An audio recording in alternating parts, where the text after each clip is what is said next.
Okay, it is brew day number 2. So I feel like I've kind of got a little bit of a handle on this, but you know what? Let's do it again because practice makes better, right?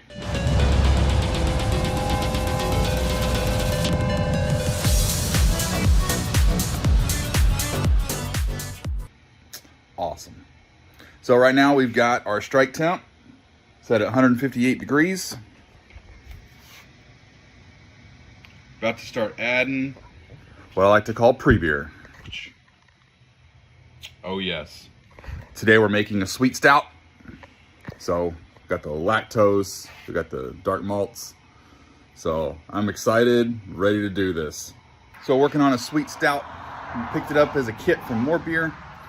Really good kit. I like the last one. We did really good with one of their stout recipes. And so this one we're doing a sweet stout. I'm excited about it. So right now we have entered into the mash. So we are mashing right now.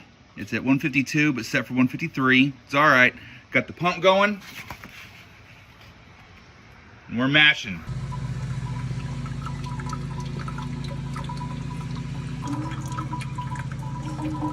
Oh yeah, we're sparging now, baby. All right, here we go. Check it.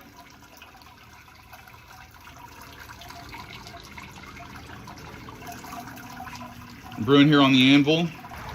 It's a great system. So far, it has been excellent. All right, we're gonna do some sparge water here in just a second, which is I've already heated up. We're ready to go. Okay, we're sparging. I just poured about a gallon over the grains to get the last bit of sugars and get our waters up to boiling levels. The temperature is set to 212 or set to boil.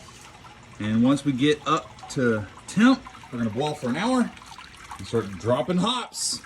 Okay, in my last, my first brew, my very first one that I ever did, I dropped the hops directly into the kettle, which were okay, but I made some not so great decisions with the fermenter and ended up clogging up my keg. So I had to tear apart the keg and clean up the lines, and then I was working fine. But in order to not do that, I'm using a mesh bag. So I'm gonna drop hops in here, and then I'm gonna put this in the kettle.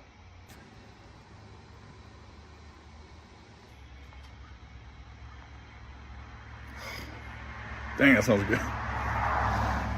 Okay, we have almost hit boil. Look at that. It's looking good.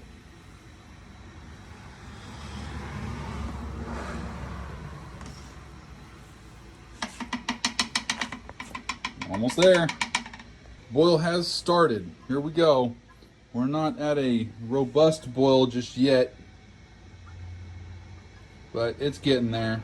And it says the temperature's there. 12. So I'm gonna go ahead and make my first hop addition. Here we go. Ooh, yes. Hops. So according to the recipe, these hops are gonna be in here for the entire boil. Okay, we're getting set up now. We got about 15 minutes left of the boil. Time to drop in my Coulis bouncy spring. There we go. All right, we're in there. So the hot bag seems to be doing pretty good. Can give it a little bit of a stir here. Make sure, yep, those hops are still very saturated. Looks good. Had a really good boil. Looks good. All right, so we're gonna sanitize the cooler. And next, about 5 minutes, we're gonna drop in the lactose. Okay, we're adding the lactose. Here we go.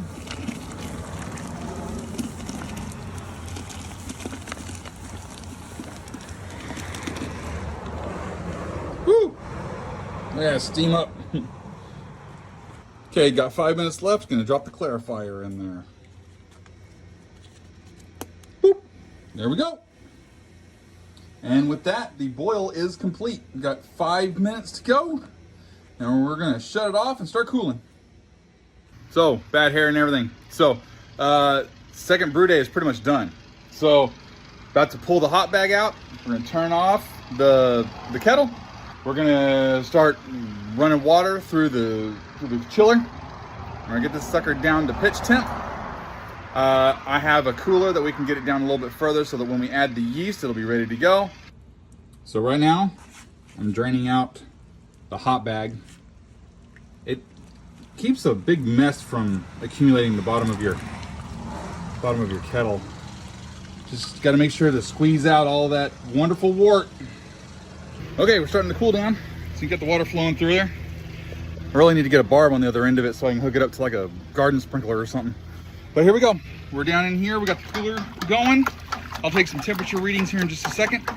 But this is me just steering. Apparently you can bring the temperature down pretty quick by creating whirlpools. So this is a suggestion. So I'm just gonna sit here for 15 minutes swirling this thing. Adding some girth to my arms. Picked up this little beauty. So this has worked wonders in my garage, and I will always have one of these in my garage. I'm gonna use it here on the wort. Let's take a look. Currently reading at 131 degrees, which isn't bad. And see, it's dropping pretty quick.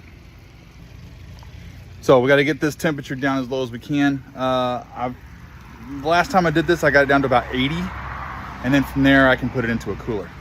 Okay, so after about 5 minutes of running this chiller, we've gone from 212 degrees to about 103, almost 104. So we're doing pretty good. Still stirring. Still stirring.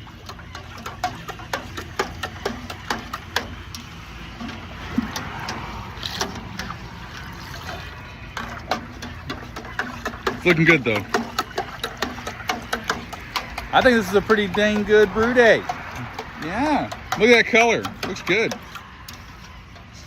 We're gonna try to get this down as cool as we possibly can. Transfer it to our fermenter and then get it into the chiller. So we're gonna try to get it down close to pitching temp, somewhere around 70 degrees. Add yeast nutrient, then the yeast itself, and then we're gonna sit on it for a week. Okay, well, we got cooled down to about as cool as we can get. I got about 87 degrees. It's sunny and starting to heat up here. It's already like over 90. So here we are. So here's my setup. And then now I'm gonna drain it into my fermenter, which is also an Anvil 7.5 gallon fermenter. Got plenty of room. And then we're gonna end up putting it in this temperature controlled freezer. So I learned this trick after a bad experience during my first brew experience. I had it in a closet. Apparently the closet was too hot. And so the yeast got really excited and blew open my fermenter. So without further ado, let's go ahead and start draining. Some of the brewers, and I don't know exactly what that means, but I would imagine that once you gotta turn that off. Yep, had our first mishap, didn't we? That's apparently a common mistake. Gotta quit doing that. So, all right, so when this thing gets done, I'm gonna throw the cap on it and we're gonna put it into the cooler for a little bit. I had a little mishap here with the valve open, but other than that, we're doing all right. Throw in some yeast nutrient, which this is what I got. Got this yeast nutrient. We're gonna drop a little bit of that in there. It's not gonna hurt the yeast, but it'll definitely help it. We'll take a gravity reading once it's down to temp. And what did we end up with? Let's see. We ended up with, wow, just at 5 gallons. Heck yes. That's perfect. That's exactly what we want. Awesome. Yep, we are done.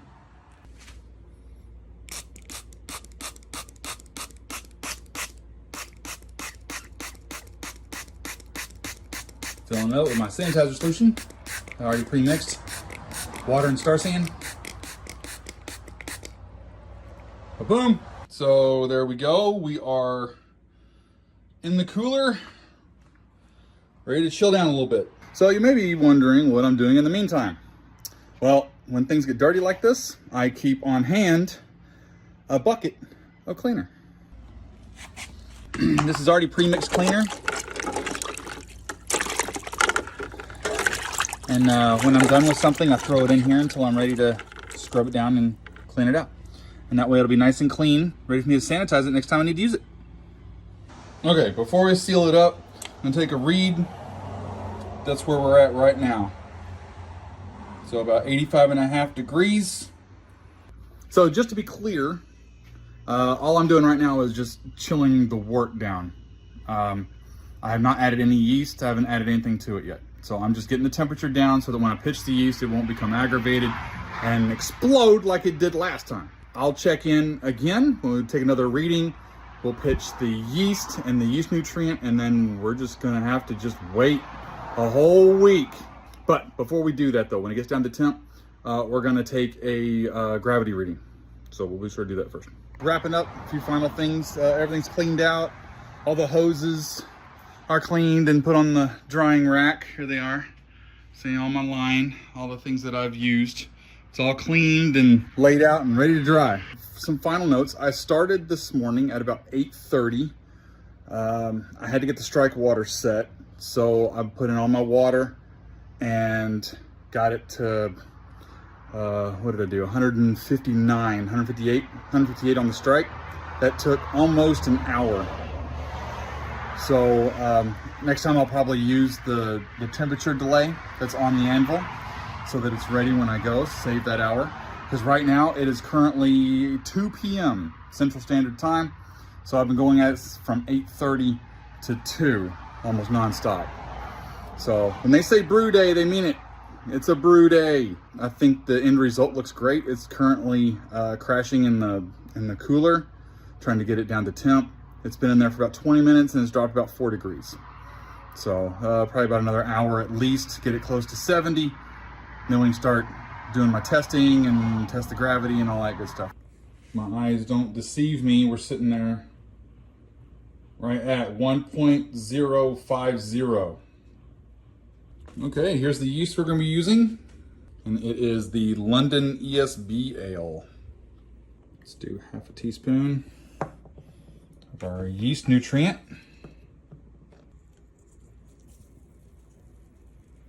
It's not going to hurt anything. I'm about to pitch the yeast.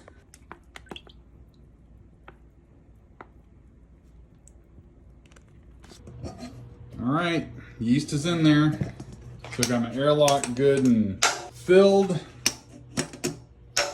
We should probably see something in about a day. All right, it's about to go back into the fridge. Check on you periodically, but basically, see you in a week, bruh. And now for the secret ingredient. Shh. Okay, 1 tablespoon vanilla going into the fermenter. Okay, so update on the latest brew, the Sweet Stout. So I checked it after about 5 days here last Friday. The yeast was not doing anything. So I checked the gravity. It was at 1.042, which is just barely under 2%, maybe. So basically a non-alcoholic beer. So what I ended up doing was I needed to restart fermentation. So I started, I sanitized my spoon, stirred it up, and then I put about a tablespoon of table sugar in there. Kicked the temperature to about 68 degrees in the fermenter, and then let it sit for another day. Check it again. We're rocking pretty good now. It's 1.020. Just checked it, and the color is looking really good. Okay, well, we officially have beer. We are at 1.020, and fermentation is pretty much done. So we're gonna go ahead and put a cork in it, manner of speaking, and keg her up and get the sucker chilled and served. Okay, she's kegged up. Let's do it. Okay, we're gonna give it a shot.